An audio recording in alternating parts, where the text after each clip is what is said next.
जानते हो, कोई मुझसे अपनी बहुत पुरानी मुरादें पूरी करवाने आता है, तो कोई अपनी नौकरी के लिए आता है, कोई अपनी गंभीर बीमारी के इलाज के लिए आता है। लेकिन अगर एक बार तुम पूरी तरह, पूरे तन मन से मुझ पर आश्रित हो जाओ, मुझ पर ही सब कुछ छोड़ दो, तो फिर देख लेना, तुम्हारी जिंदगी में कभी किसी भी चीज की कोई कमी नहीं रहेगी। पिछले दिनों जो कुछ भी हुआ, कैसे कैसे सब बदल गया, पर बावजूद उसके तुम आज खुश हो। जो तुम्हारे मन में था वो भी हुआ, भले ही तरीका अलग था, पर हो तो गया ना।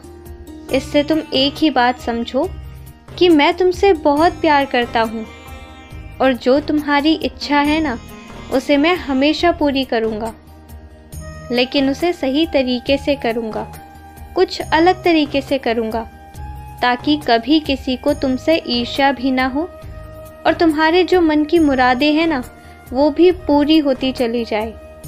इस तरह से हो कि किसी को जरा सी भी भनक ना पड़े कि वो तुम्हारी इच्छा थी। सच कहूँ ना, तो कुछ लोगों को तुमसे डर भी लगता है, क्योंकि तुम मुझ पर विश्वास करते हो, और वाकई में तुम्हारा विश्वास हर बार दृढ़ हो जाता है। फिर चाहे कोई तुम्हें परेशान ही क्यों ना करे, बावजूद उसके तुम और विश्वास जो करते हो। ऐसे ही पूरी जिंदगी श्रद्धा और सबूरी रखना। हो सके तो साल में एक बार ज़रूर कोशिश करना कि तुम यहाँ मेरी शिरडी आ पाओ। और हाँ, ये तो बिल्कुल सच है कि कुछ लोगों ने तुम्हारे बारे में कुछ गलत सोचा भी, और आगे भी दूसरों से गलत बातें कही भी। लेकिन अब ये पुरानी बातें हो गई हैं, और उन लोगों को अपनी इस गलती पर बेहद पछतावा भी है। और फिर तुम तो मेरे बहुत प्यारे बच्चे हो ना, इसलिए तुम किसी की निंदा मत करना, और अपने शब्दों से तुम उन्हें नीचा भी मत दिखाना। वो अपने आप सुधर जाएंगे।